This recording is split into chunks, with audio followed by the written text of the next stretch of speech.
All right, let's start this Linux journey. I got into this one, but I didn't see any instructions on how to download stuff. There's like additional reading here. Nothing really to tell you how to install anything. So just FYI, I basically have this distro, the Debian. I have it in WSL, so that's what I'm going to be using. So I mean, any of these are probably fine. I don't know. I've used Ubuntu a lot, um, and that's about it. So, and by a lot, I mean just like basic stuff, right? So, oh yeah. So let's see if there's anything interesting here.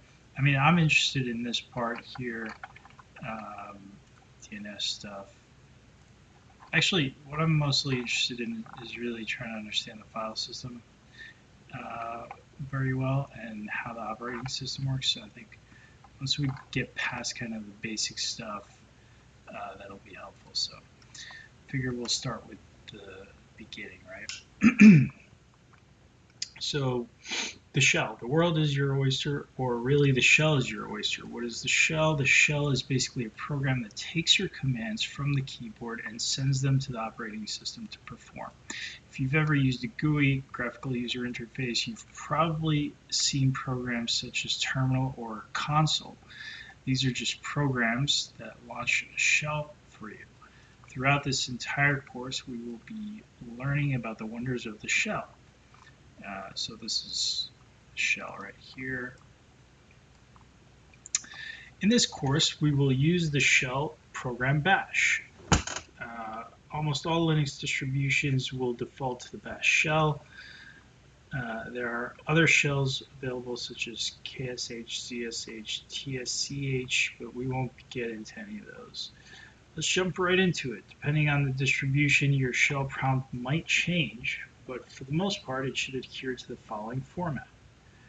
Yep, that looks like it. So you get your username and your server name or host name and the $sign, right?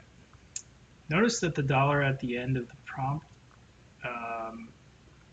different shells will have different prompts. In our case, the dollar is for a normal user using bash, bourne, or corn shell. You don't add the prompt symbol when you type the command. Just know that it's there. Let's start with a simple command, echo. So let's do echo hello world. And you could actually do echo hello world with a single quote or echo hello world like that. And I used Control L to clear that screen. So right. Let's move on here. Let's try some other Linux commands to see what they output. All right, let's try that out. So we got date, and we got who am I? Yep, that's pretty good. So let's see here. What should be outputted to the display when you type echo hello world? Hello world. Alrighty, PWD, print working directory. Everything in Linux is a file. This is probably an important statement here. As you journey deeper into Linux, you'll understand this. But for now, just keep that in mind. Every file is organized in a hierarchical directory tree. The first directory in the file system is aptly named the root directory. Okay. Yeah, this is the root directory. Every file is the root directory has many folders and files, which you can store more folders and files, etc. Here is an example of what the directory tree looks like. So there's actually a utility called tree. If you get it, let's do. I actually got it. this. So I already have this, I believe. Oh shoot, I'm not in this. All right, so let's pause this.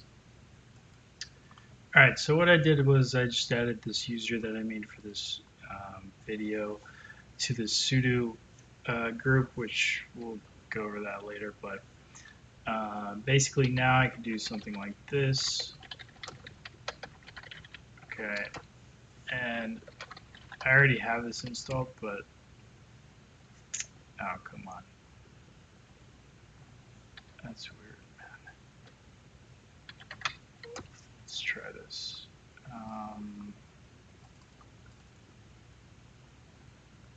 Sorry, guys. All right, hopefully third time's a charm. Yep, okay. Sudo apt get install tree.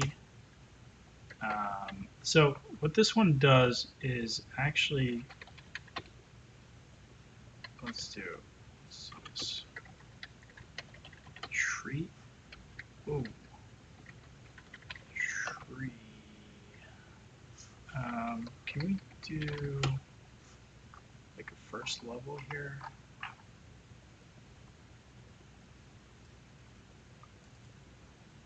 Okay, let's see. Let's see what level does. Tree L1.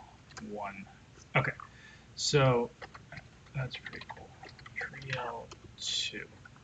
So this is like a utility that lets you get like a tree.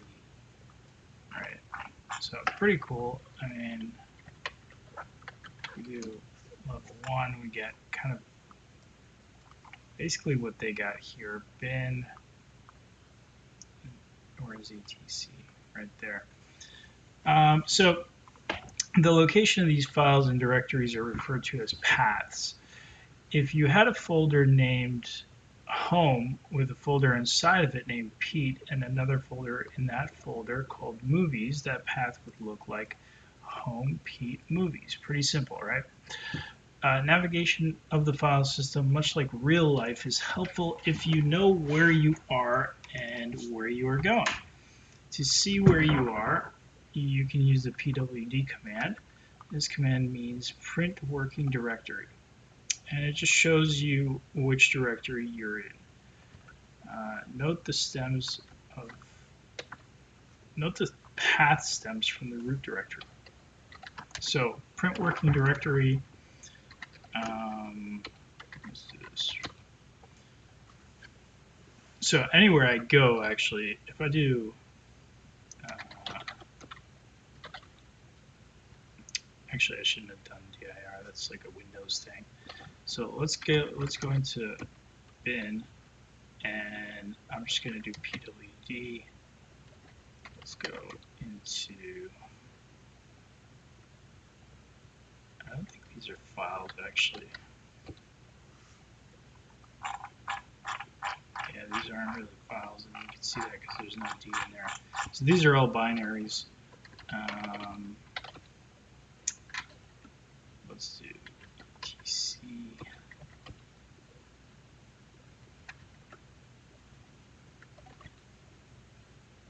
Yeah, pwd, print working directory. So it tells you where you're at, and I feel like once it gets pretty long over here, it gets there's a shortcut. So if we do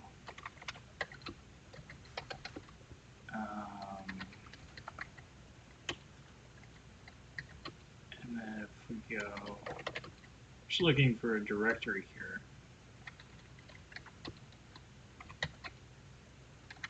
Nope.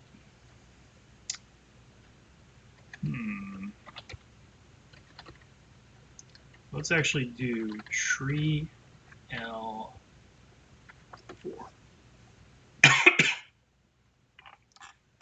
So I don't know if we're going to find something here. It looks like there's a few here. I go into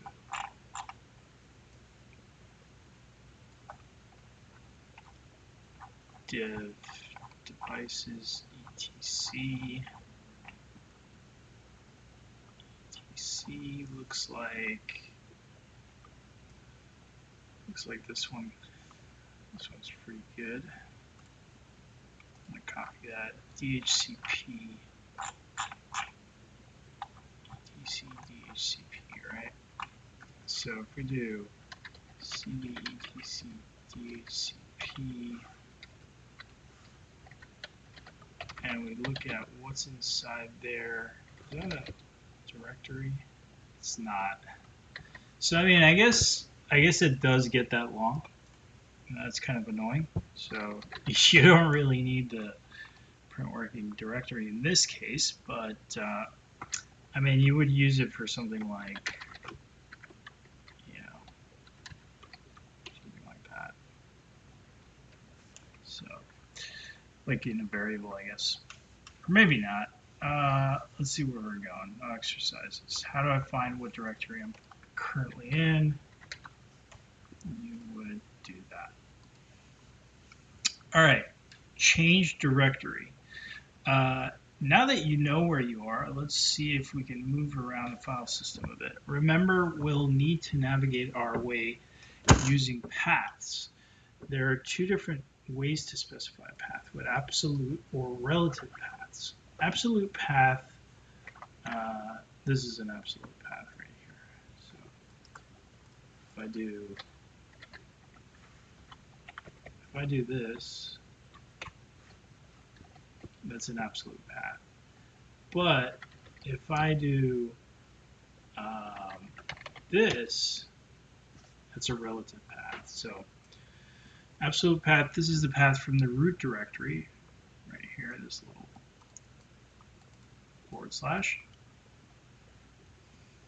/. The root is the head honcho. The root directory is commonly known as a slash.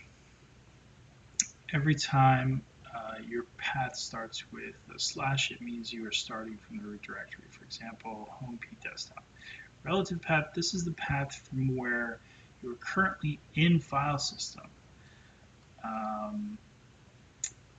If I was in location home P documents and wanted to get to a directory inside documents called taxes, I don't have to specify the whole path from root like that. I can just, right. So actually I could do, let me just copy this. If I wanted to do that, and I'm in there, because it knows what, it knows where you are. Now that you know how paths work, we just need something to help us change the directory we want to. Luckily, we have CD, change directory. So we got print working directory, and then we have current directory, or change directory, sorry. So now that you know how paths work, we just need something to help us change the directory we want to. Luckily, we have CD or change directory to do that. So now I've changed my directory location. Now from this directory, I have a folder inside called Hawaii. I can navigate to that folder, right? We saw that. We saw that by doing this. Just literally. Oh, and this is how you, so these are all the files in this current folder. And if I wanted to change directory to one of these, let's say I wanted to move into this one, I would just cd into it, and I'm in. Notice how I just used the name of the folder. It's because I was already in that folder. It can get pretty tiring navigating with an absolute and relative paths all the time. Luckily, there are some shortcuts to help you out. Right, so what I like is, okay, this is the current one, right? So, I mean, that's not going to do anything. But usually what you do is, let's say you have, what do we got here? So if you wanted to, I don't know, run some kind of command, you would do like on a folder, you would do something like this, right? Debug command, and then some kind of command there. Obviously the parent, or not obviously, but this one I use a lot if I want to go back one, cd. This one is pretty useful, but this one is the coolest one. So let me actually go back here. So this one just takes you home, right? Because if you do that, that's where you are, you're home. But what's really cool is this dash one, because that takes you back, and you can constantly flip back and forth from there. It'll just take you to the previous one, so previous directory you were at, which is pretty cool. And I think that you could just do this and that'll take you to home. So this is equal to this, basically. And then, yeah, can't do that. So you gotta go like that to hit the root. So I think the coolest one is actually this one. These two are the ones I use the most, which is this and this. Alrighty. Now run the cd command without any flags. Where does it take you? That will take you home, right? These are the flags. It takes you home. So if you are if you're in this folder and wanted to go to home Pete, you would do cd ... Or you could do this, or you could do that. So I mean, let's see where that takes you. That's good. Let's see if this takes you there. Not quite. Home Pete. I mean, I feel like that should take you there, but I guess not. Because if I was in, let's do this.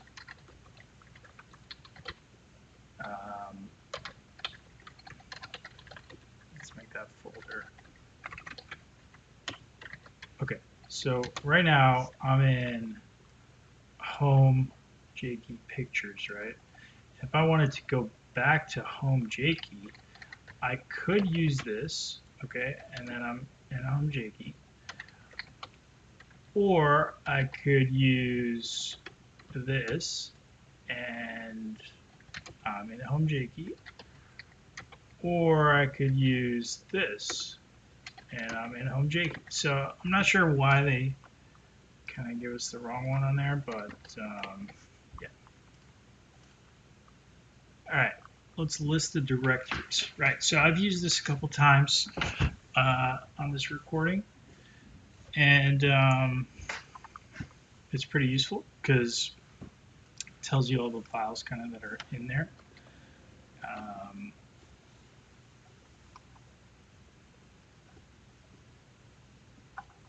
Now that we know how to move around the system, how do we figure out what is available to us? Right now, it's like we are moving around in the dark. Now what I'm going to do, I'm going to move this here. Yeah, this is pretty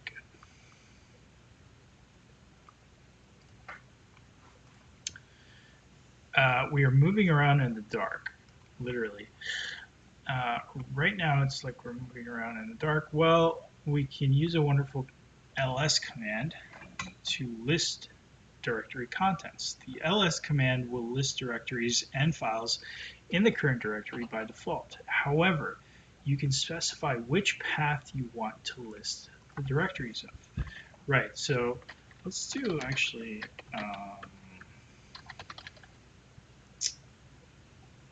let's do txt. Okay, so right now I have ls pictures, but if I wanted to list what's inside ls pictures, I could do that, right? And I could do, even though I'm at home, I could list what's in the root, and I'm still at home, which is pretty cool. So you can list whatever you want, pretty much. This is quite a useful tool. It also shows you detailed information about the files and directories you are looking at. Also know that not all files in the directory will be visible. File names that start with a dot are hidden. You can view them, however, with the ls command. Right, so let's do this. Let's actually touch testing hidden here. Okay, if I do a regular list, I'm not going to see that. But if I list all, I'm going to see that. It's hidden, right? It's kind of like those Windows hidden files, which is pretty cool. So now, one thing is, this is kind of annoying to look at like this. So, you know, one thing would be to look at it like this kind of, but with everything. I wonder if, you know what, let's do, if we could see hidden.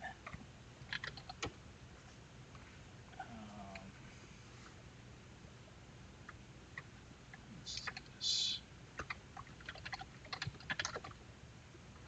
Nope. All right, well, let's see if we can find hidden. What's the print?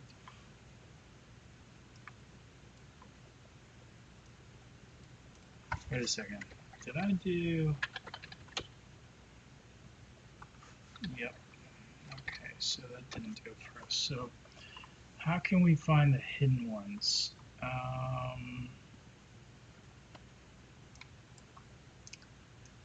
Size, more human readable, sorting, input options. Yeah, that's weird. I wonder if that's even possible here. I feel like it should be. So how do we do this? Linux, let's do Linux tree hidden files. Let's do that. Tree A, all files. Oh man, come on. How'd I miss that? That's ridiculous. Okay, so, wow. What did I try before? Grep hidden. That's ridiculous. Okay, so actually we can add this to the same flag here. Yep, there we go. So we got hidden, right? But it's a lot easier to just do LSA, or sorry, it's a lot easier to just do LSA or LSLA, right? You could do the same. It doesn't matter. I mean, it does matter because it goes in order, but in this case, it doesn't matter. So there's also one more useful flag, L for long, right? So A for all, L for long. This shows a detailed list of files in the long format. This will show you detailed information starting from the left, file permissions, right? So like D for directory, then you got read, write, execute for the owner, then you got read and execute for the group, and then you got read and execute for everybody else. The permissions, number of links, owner name, owner group, file size, timestamp of last modification. So actually we could just do ls help, and that pretty much tells you everything you need, right? So we got A is all, do not ignore entries starting with that, which are the hidden ones. We used the long listing format, and then we could do something like, so human readable with L and S, print sizes like that. So let's try that out. So we got LS. So without the human readable, it comes out like this. So now you know that's kind of the size of it, right? Anyway, doesn't matter. It's pretty much how people like it. I see a lot of people doing different stuff here. So, like, let me see. I usually just do LSLA like that. Let's see here. File type, directory, ignore, escape.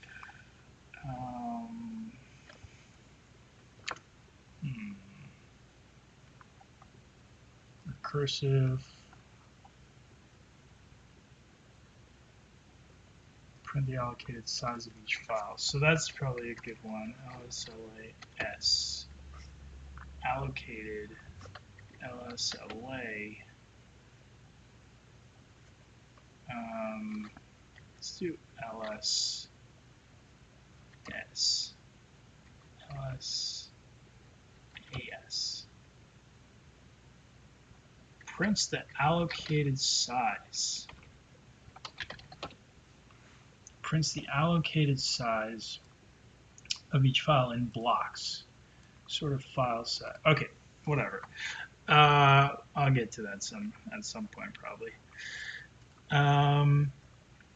There's also one more useful ls flag, the L for long. It shows everything here. Commands have things called flags, right, or arguments or options, whatever you want to call it, to add more functionality. See how we added A and L? Well, you can add them both together with LA. The order of the flags determines which order it goes in. Most of the time, this doesn't really matter, so you can do LSLA or LSAL. Run ls with different flags. Okay, so this is actually pretty cool here. So if we do lsr, let's do lr, it basically goes through the files, right? So like it first goes through the current one, which is a dot, and it tells us, hey, there's pictures. Because if I do ls, there's just pictures. Then it goes through this, right? So if I do ls pictures, testing is in there. So it tells us, and it tells us this is the directory, that's why it goes to that one, but this one is just a file, right? Now if I do reverse sorting, well, that's not really going to do anything here, so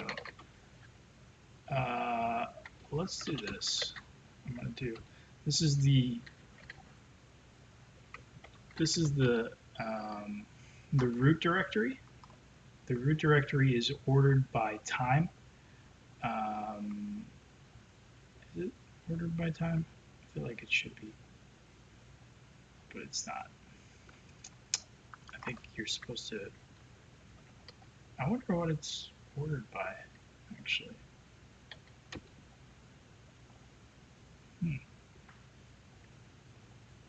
Let's see, console R. Sort by time modification nodes first. Reverse order while sorting. Wait a minute. ls help. ls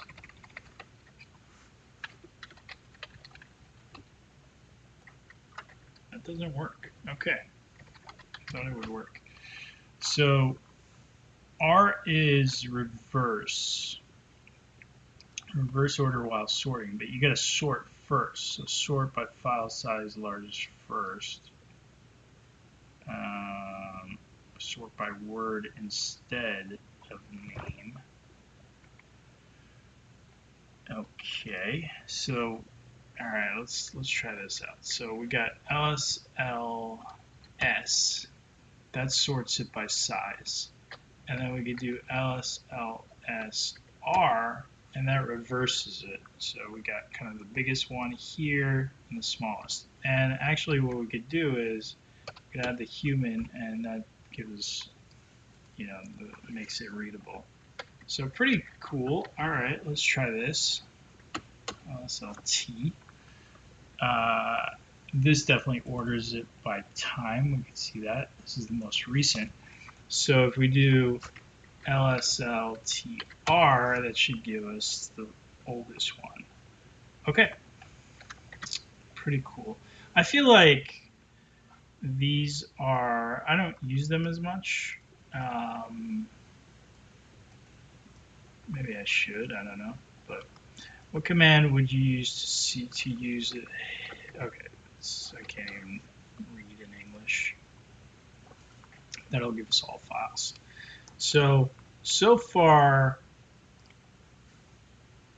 so far what I like is actually, let's do this. I'm gonna add some stuff here that I think is useful, like useful commands. Useful commands. Um, and I'm gonna do let's do ls with t flag to sort by modification time, newest first. And then also R flag to reverse the sort. I think these are pretty good. I should probably use those more often. Alrighty, let's continue. So what do we got here? Touch. Okay, so touch just creates a new file. So let's learn how to make some files. A very simple way is to use the touch command. Touch allows you to create new empty files, right? So if we go back into here, let's get into here. So I already had a file here actually, right? And I created it a little while ago. So now if I touch my super duper file, like it says here, it's going to actually do the same thing. So, but now it's newer, right? And actually, if I wanted to sort it, it should stay the same. I should get the same exact thing, I guess, or not. Oh, because I created this folder. Wait, so this folder I just modified. This is the modification time, actually, right? Modification time. So I just modified this because I created this file. And this one, I don't know when I modified the parent file, but let me actually get back in here. So, ls l. I modified.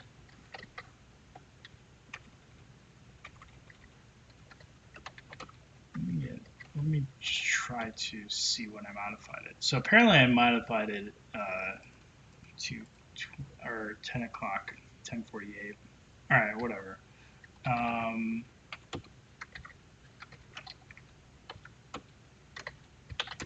So I got these two files here. Don't use dir. I keep using that, but here's the thing, right? If I touch it again, my super duper, and I'm just pressing tab to continue that, it'll actually update the time on that. So what I have now is 23:01, and I'll do testing, and you can see I just changed it, right? So it's pretty cool. Touch is also used to change timestamps on existing files and directories. Give it a try. Do an LSL on a file and note the timestamp, then touch it, right? There are many other ways to create files that involve other things like redirection and text editors, but we'll get into that in text manipulation, right? You know what? I actually never use touch to just update the time. So use touch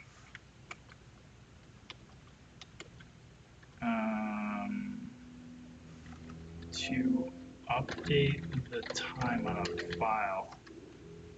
Pretty useful. So not just to create it, not just to create a file. All right, I like that. How do you create a file called my file? So touch my file.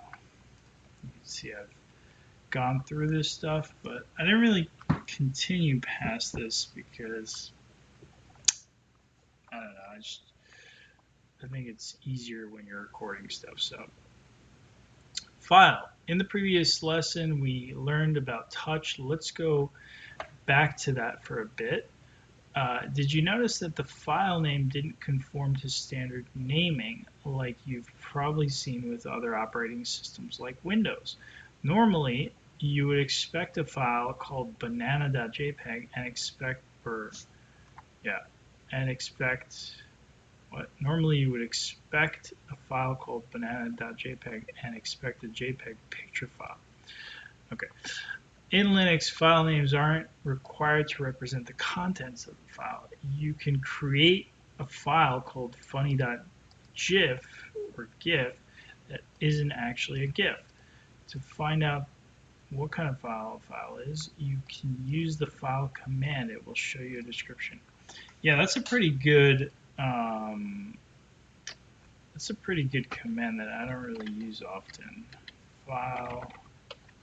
Let's do this.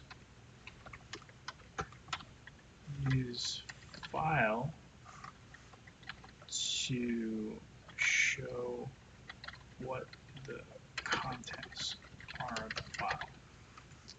And everything in Linux is a file, right? So let's do this. We have two of these file. Let's do testing. It says empty.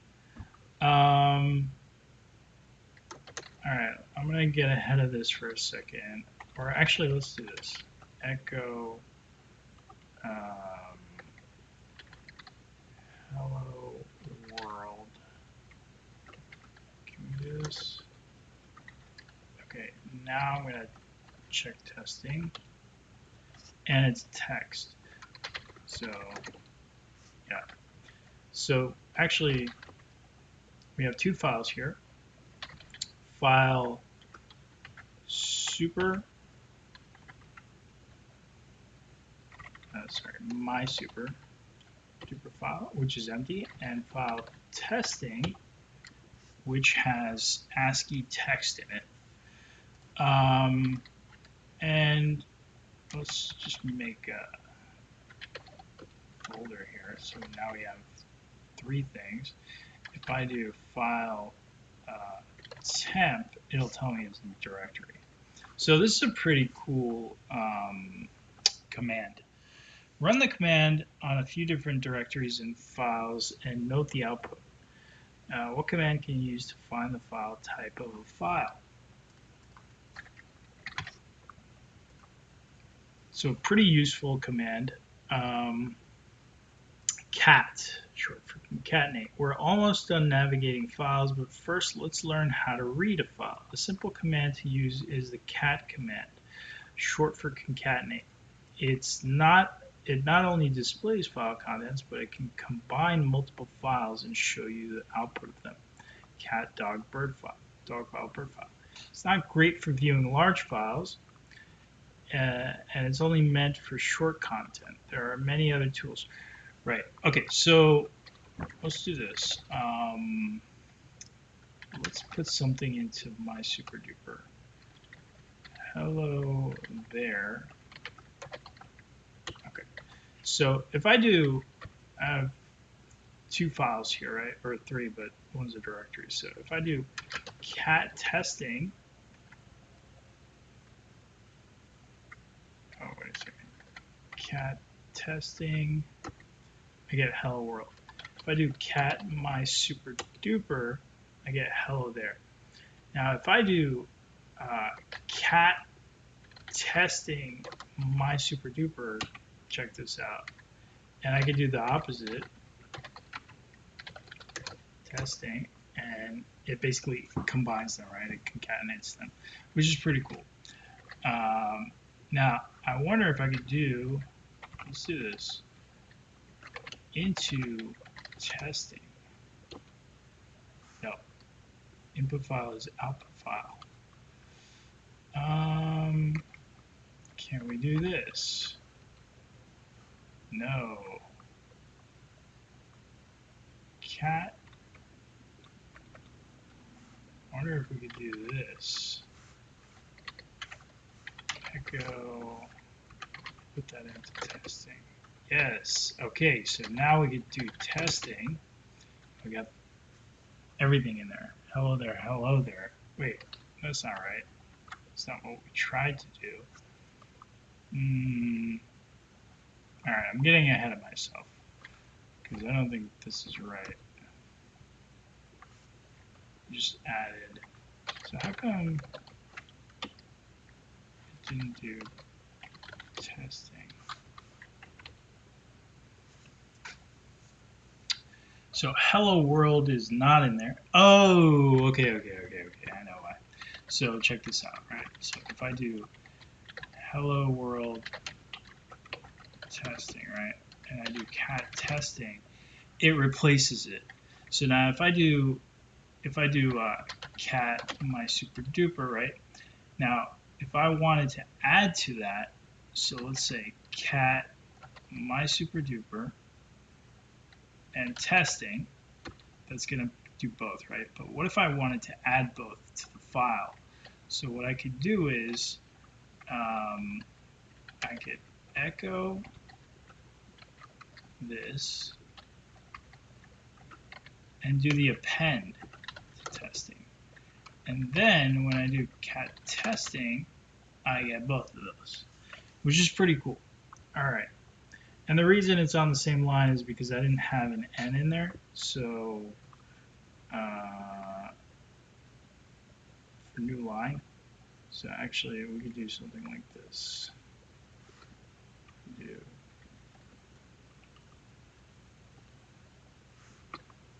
or maybe not. No. All right, so how do we do? I'm actually not sure how we would add that. I feel like it would be echo hello testing, cat testing. So that didn't get rid of that. That's kind of weird. I wonder if we did this. No, that's not going to do it.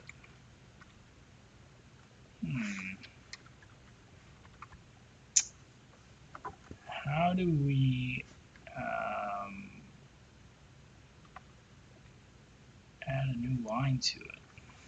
Let's see. Linux, add a new line to a file.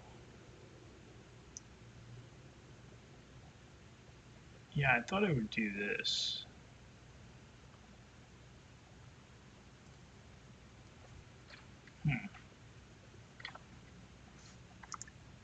Thought that's what that would do.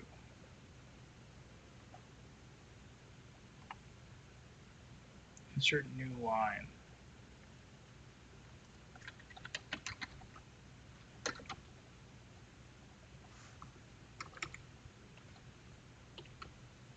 Oh, you might need to actually escape it.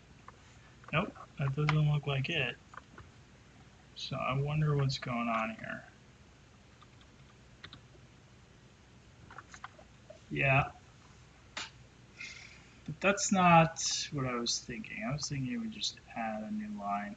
But alright, so anyway, we've definitely veered. Try not to do that again. So basically we concatenated the contents of two files here. What's a good way to see the contents of a file?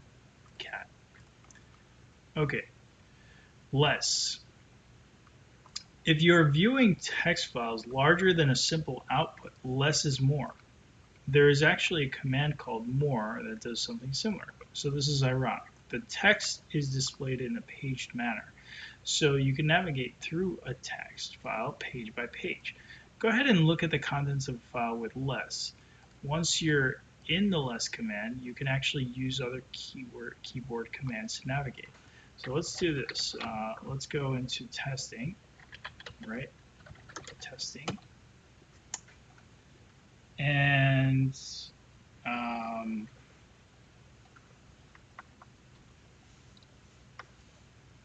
just using the page up and page down. But what's cool before I quit, right? Because like I'm typing a bunch of stuff here, but I don't know what I actually just typed. I pressed the S button. Wonder what the S button does. Log file. Don't know what that means. So H for help. Let's do H for help. Log file. L. Log file. Where's L? L has got to be here somewhere. I don't see it. Let's do this. Linux less command L or log file. Log file.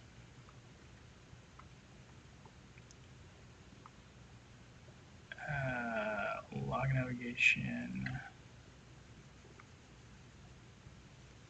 Less. I have no idea what's. How come there's no L here? Because I pressed L and that's what I got.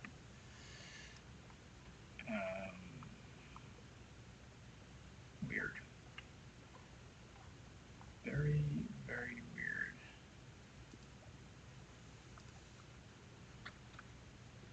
Okay, I'm gonna press Q to get out here. So I'm still here. Now, what's cool is if you press the /, right? Did I call this the / before? Okay. I could actually type something here. Let's do there. Press enter, and it'll find all the instances of it, which is pretty cool. So this isn't like a text editor, but what it does is it lets you read stuff. Now I'm still interested in what, so let me press Q to get off. Oh, how do I get out of, let me see here, there. Just press enter.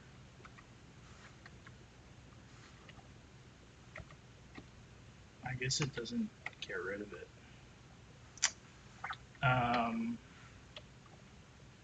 But then if I press L, it doesn't do anything.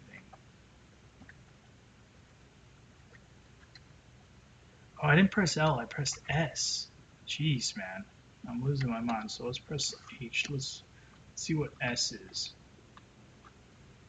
I pressed S, not L. I'm like dyslexic. S, file. Save input to a file. Oh, is that what this does? Okay, save input. What's the input, though? Save input to a file. What does that even mean? Let's do less save input to file. What does that even mean? How can I save the current contents of a less to file? How do I write all lines from less to a file? But why wouldn't you just copy that? That's what's weird about it. Save current page, write lines to a file from less. Oh, that's cool. Okay. Yeah, this is a little advanced here. Honestly, I don't use this much. So that's something I'm going to save here. Use less command to read files. Also use the search function. That's pretty good. Okay. I like that one. G moves to the beginning. Okay, so G takes us to the beginning. Control G takes us to the end. Page up, page down. All right, let's get out of here. Q. Let's get out of here. How do you quit? Use Q. History. In your shell, there is a history of the commands that you previously entered. You can actually look through these commands. This is quite useful when you want to find and run a command you used previously without actually typing it. So let's type history. And we see everything here with the lines and everything, so pretty cool.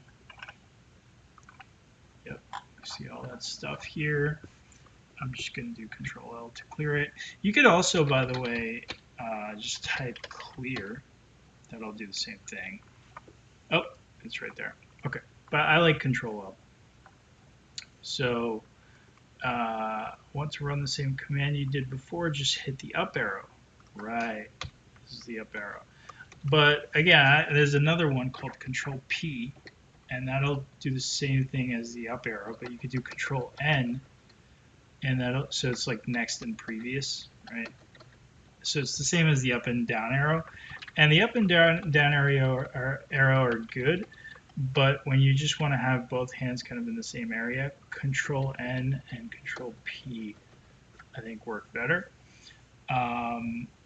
Want to run the and now I wonder what kind of, because I don't really use history that much. So let's see what we got here. Display or manipulate the history list. Display the history list with a line number, prefixing each modified entry with a star. An argument of endless, prefixing each modified entry. What does that mean? There's no star here. So how do you modify? What does that mean? An argument of endless, only the last n. So if I wanted to do history 10, that's pretty cool. So actually, let's do this. I like that also. I don't use this often, so it's good to kind of go over this stuff. Use history with a number,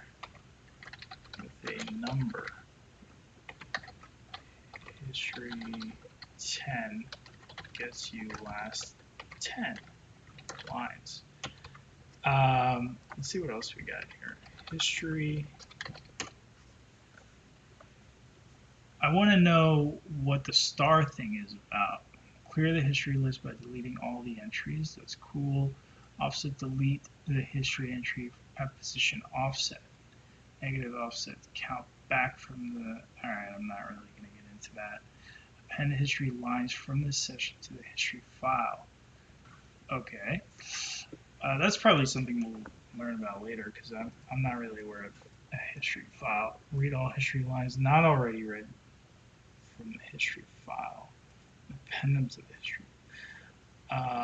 Read the history file and append the contents. So they're talking a lot about the history file. Yeah. Let's do this. Write the current history. Perform history expansion. Append the args. If file name is given, it is used as the history file. Okay, so I'm gonna get out of this. I think that's good enough. Like the extent of this is, you know, that's pretty good. I like that. Want to run the previous command without typing it again? Press. All right, that's cool. But I mean, why would I do that if I could just do Control P and enter? Like that doesn't really make sense to me. Yeah, I'm not sure. Oh, I guess, you know what? It does make sense actually. Like if you're using it in a bash script, or if you're telling, right, like the instructions are, hey, run the last command.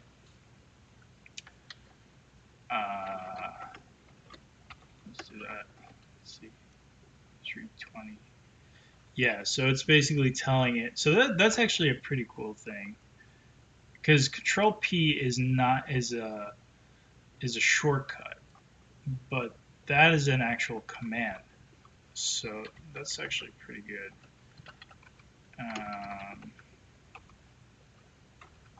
To run previous command, not the same as up arrow or Control P.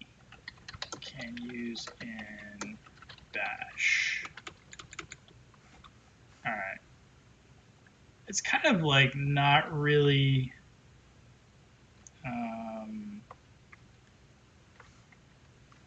frequently used, let's say. So I'm just gonna put like a star. Let's do this. Let's do star, not frequently used, star, important. Okay.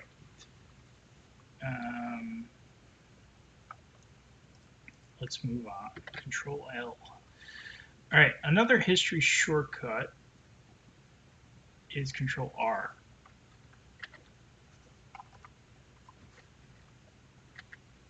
So if we do, I don't know, touch, it'll tell us the last thing. This is the reverse search command. If you hit Control R and you start typing parts of the command you want, it will show you what matches. And you can just navigate through them by hitting the R command. So this is the last thing we did with touch, and then before that we did that. And these were, okay, so basically, so how do I go to the next one now? So like I've hit the last one. Now how do I go non-reverse? Let's see. Control R in Linux. Let's do opposite. Control R in Linux. How to cycle reverse search. Control R. Understand the question correctly, you should be able to cycle through alternatives that are repeatedly hitting.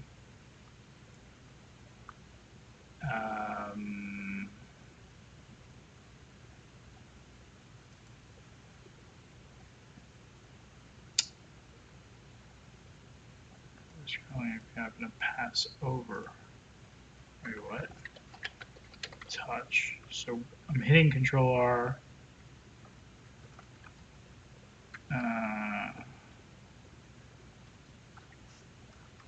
Don't think that's doing it for me. So what's the opposite of that? Oh, it took me there.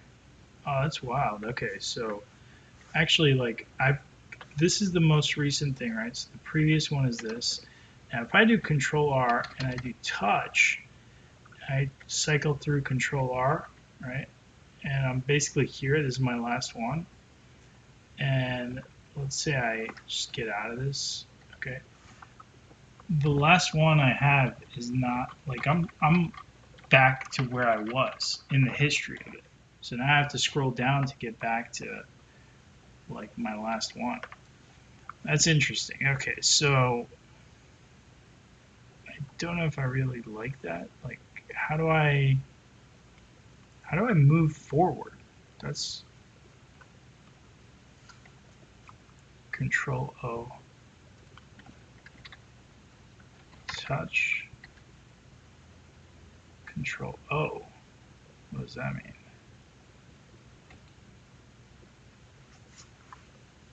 All right, let's do this. Back to your terminal. Control O. ROG. I find this combination of reverse search very useful when searching through my command history. I can bring up commands that I used previously, navigate through them, and repeat the command I need. This is very helpful with long and chain commands. Recall the last command matching the characters you provide.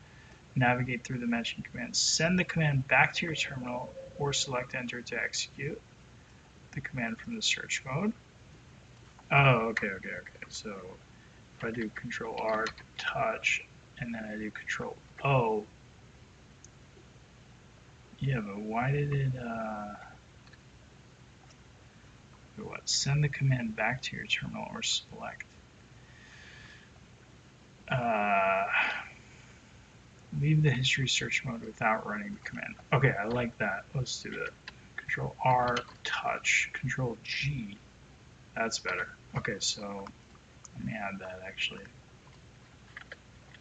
because I don't typically use Control G. I like that. Use Control plus G when in reverse iSearch, Control R in order to get out without anything in the shell, right? Because you could do Control R touch, and you could do like left arrow, right arrow, whatever, and it gives you this. Okay, but then you gotta delete it. So Control G is pretty good with that. Okay, these are good. Maybe I'll keep these for now. But it would be nice to be able to Linux forward iSearch back and forth. I like that. Let's see if we could do that. I use reverse iSearch often, and that's cool sometimes, though when pressing Control R multiple times I pass the command I actually look for no luck.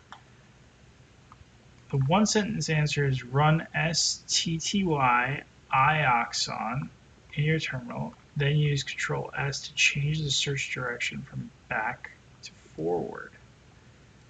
The answer likely depends on which shell you're using. However, in both bash and Zash, and probably other shells, you can in theory type Control S to search forward. Thus, after hitting Control R a few too many times, you can hit Control S a few times to move the command you actually want. Many terminals, however, trap Control S software flow, makes it bad. So the Control S never makes it to bash. Okay, let's do Control S. Let's see what Control S does here. It doesn't do anything. Control S doesn't do anything. So let's do stty ixi. Okay. Control R, touch. Control R again. Now let's do Control S. That's cool. Okay. Touch testing hidden. Let's go forward.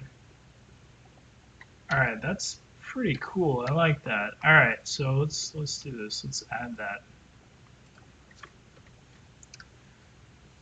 This is also not really frequent, but it should be actually. I kind of like that. Let's add this one. Let's do configuration. C configuration. Let's do new configuration. NC. NC. New configuration. Type stty ixon into the terminal, and now you can use Control S to forward search, right?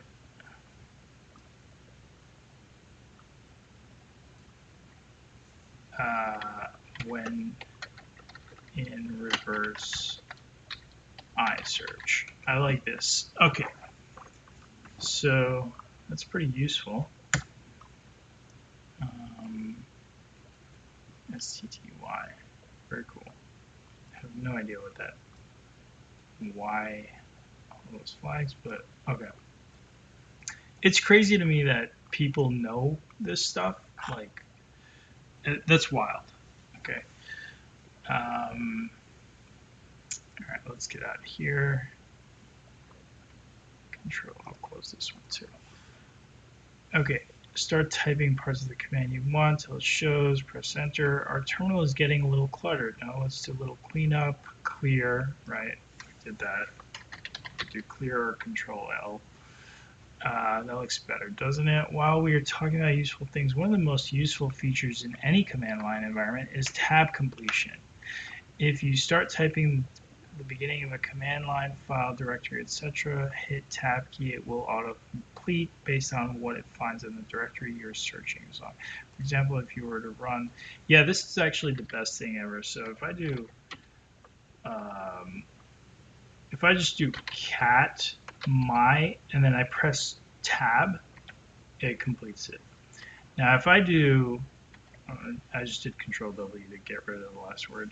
If I do TE and I press tab, it's not going to do anything because I have these two files, right? But then as soon as I put TES, boom.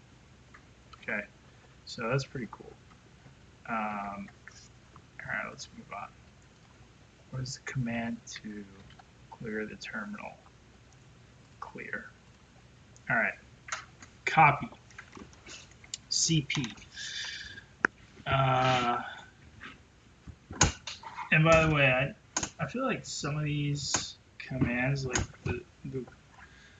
some of these, the names are not really that intuitive. Like current directory. This is not current directory. See, I always confuse that. Change directory. Print working directory. Like, what is that? Print working directory? I don't know. I feel like it should be current directory or something. Or at least, like this works, but I'm not sure if it's because I'm in WSL or what. But like ls is list. Yeah. Okay. CP. Let's start making some copies of these files. Much like copy and pasting files in other operating systems, the shell gives us an even simpler way of doing that. CP. Yeah, I could do, let me see here. I have a directory, right? Let's do this. So I have this directory temp, and there's nothing in there. If I do temp, I got nothing in there, right? Temp, just to show you. Now, if I copy testing into temp,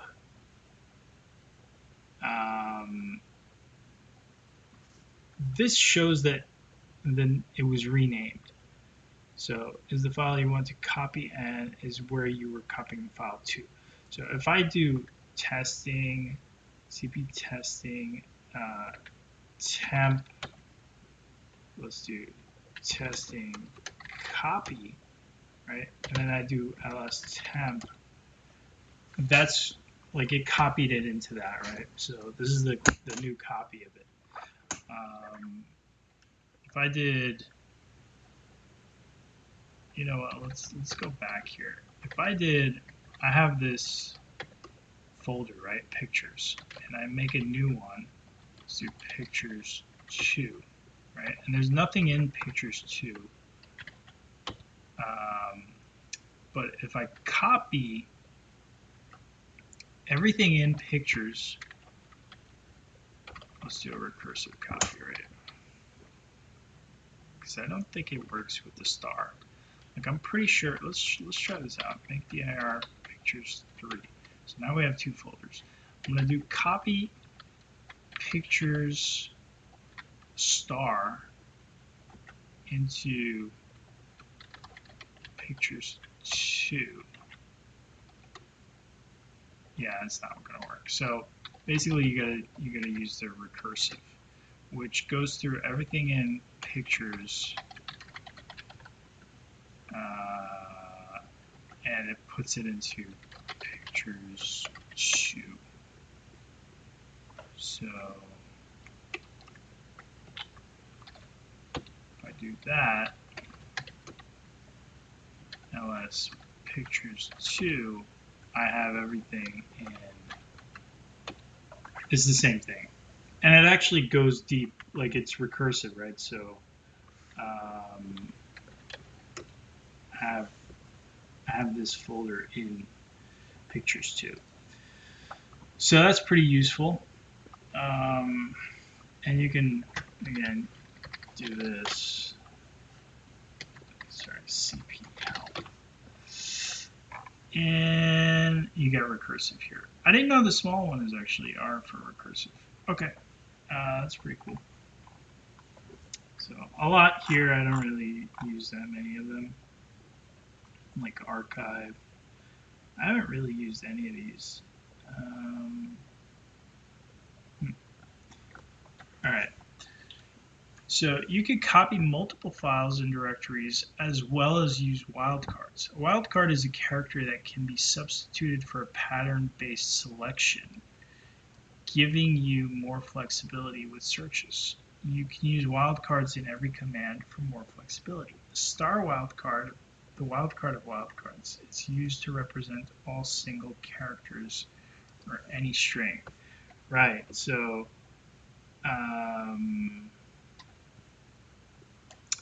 I don't know what's a good example. Like, let me get into here. So right now I have, geez, I keep doing that. I have this, right? So what if I did star? So what it does is it goes through each one of these, right? It goes through this one first. It concatenates or shows it, right? Then it goes through this one, and it says it's a directory. Then it goes through testing, and it prints this whole thing. So it's pretty useful. Usually what I do is, I don't know what I use it for usually. Like I feel like I use it a lot to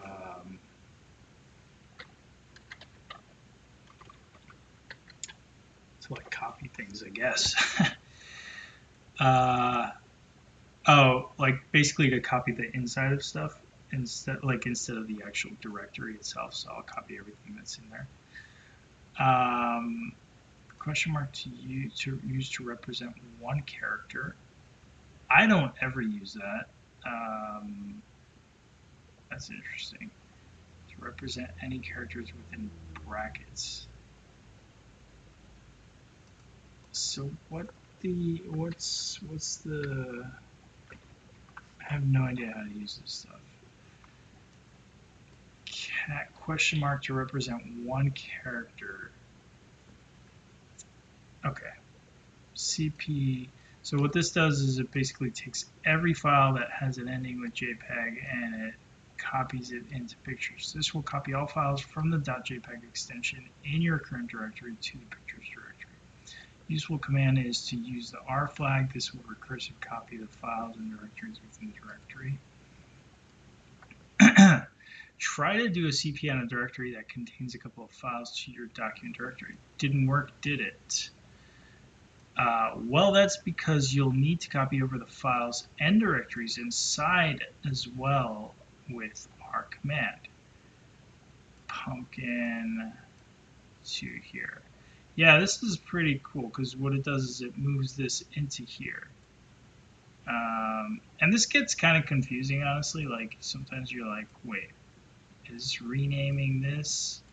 No, because what it's doing is it's got the slash, right, the /, and it's basically taking everything that's inside of here and it's dumping it into here. One thing to note, if you copy a file over to a directory that has the same file name, the file will be overwritten with whatever you are copying over. This is no bueno if you have a file that you don't want to get accidentally overwritten. You can use the iflag interactive to prompt you before overwriting a file. No, that's interesting. Okay, I haven't used that one. CPI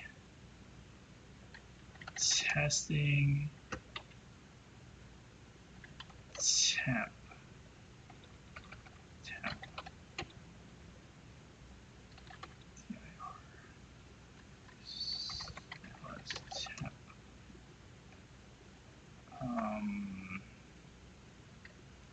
Let's do CPI testing temp overwrite.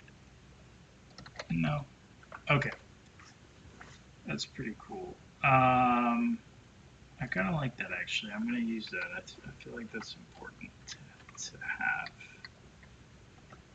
CP. So use iflag when using CP to tell you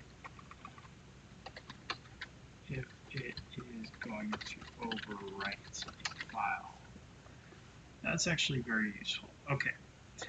Copy over a couple of files. Be careful not to overwrite anything important. Right. So what's weird about this one though is like I copy that into here, right? But what if I wanted to copy again? Like if I wanted to, um, so I have nothing in pictures 3. Okay, if I wanted to copy everything in pictures 2 into pictures 3, right? I could do pictures 2 into pictures 3. But I need to do recursive. Otherwise, it's going to ask me basically if I want to, I don't know what it's going to ask me.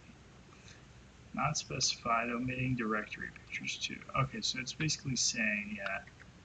So I think if I don't add the trailing, I'm not sure what it's going to do. Let's see. Okay, so it copied that. So now if I did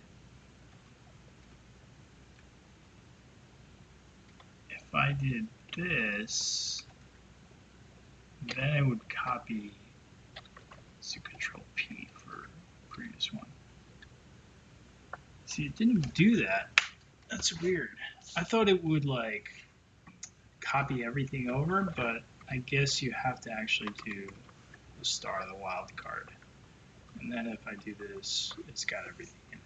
So what this does is it just copies it literally into here. I wonder what this would do.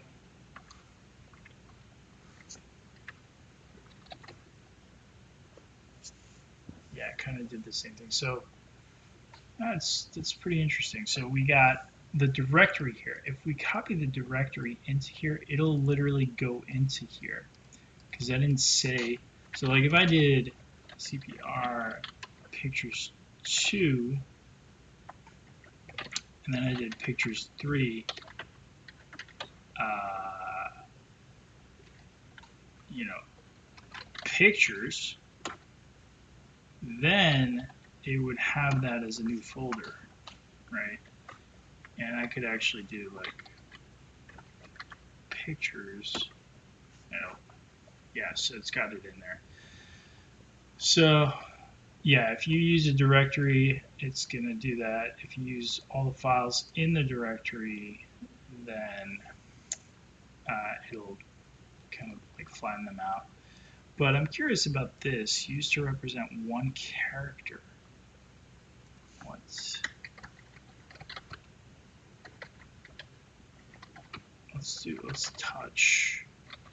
touch me. And let's do CP question mark. Wait, what? Like, how do you use this? Question mark T. Used to represent one character. We'll do pictures 3. Message file directory. I have no idea what this is. Let's see. CP help. Is there a question mark here?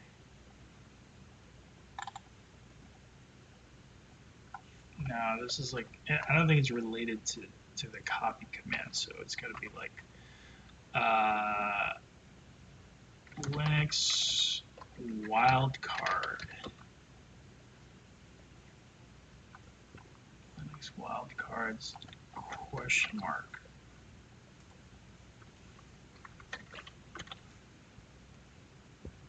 I don't know if this is like regex or what. Like, let's see, maybe it'll LST. Nope.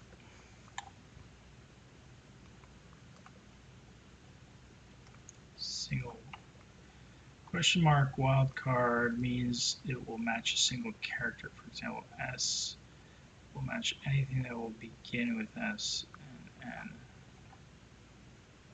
So if I do like, you know what? let's do this. So we have touch. Let's do echo hello world into touch me, right? So what if we do T, cat T? Oh, weird, very weird. All right, question mark. Well, that begins with characters. So what if we do cat T question mark? Yeah, okay, so that's basically saying, because if we did cat like that, it'll check everything, right? So what this is doing is basically it's checking to make sure, hey, it at least has that first T in there, right? So that's what, because if you just do the wild card, it'll go through one of each of these, but this one tells it, hey, it's going to be this one. So that's pretty good. I kind of like that. I kind of like that wild card thing. Bracket.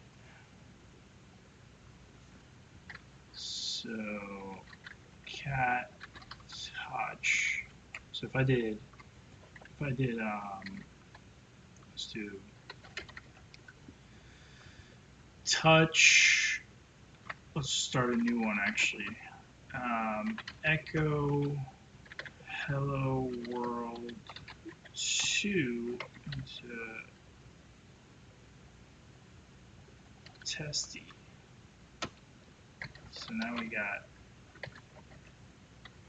self, we got testy. So now if I do cat T, right, it'll print both of those. But if I do cat TE, oh, because it did either of them, right? File that begins with either A or B. So how do I do the ones that they're all file that begins from a range? File that begins with.